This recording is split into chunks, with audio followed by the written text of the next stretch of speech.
In this tutorial, I'm going to be going over the thumbnails widget. The thumbnails widget is an easy way to add multiple pictures into an elegant grid of thumbnails. You can see it's down here at the very bottom. When you create a thumbnails widget, it's going to want you to add the pictures individually. You can add a title and a subtitle here. And in order to add an image, you would simply click Add a New Element.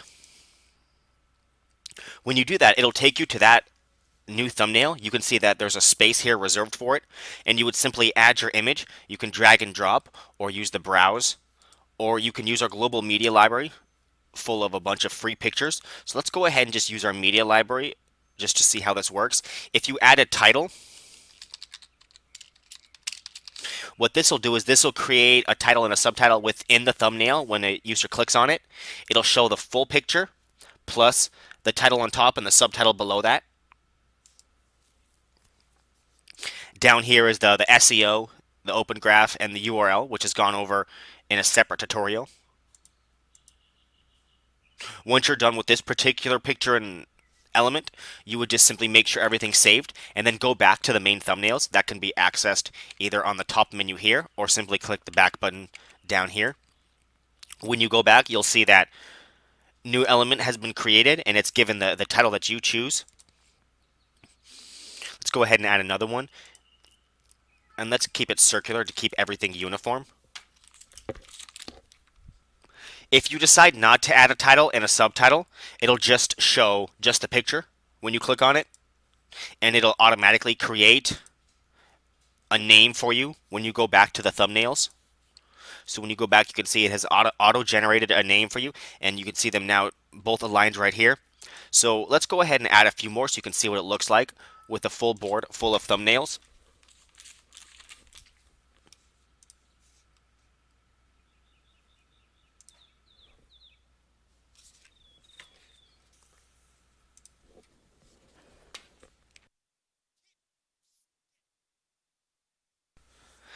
Then let's keep all the pictures circular just to keep everything looking nice.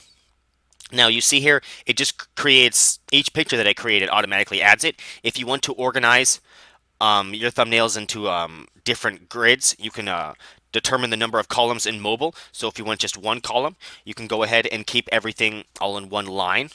You can see now it made everything a bit bigger and aligned in one column.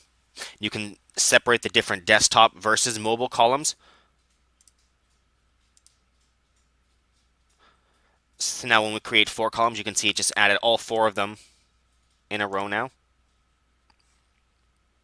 For additional options, you can require users be logged in order to actually view the thumbnails, and whether or not these pictures are visible on mobile only or on desktop only.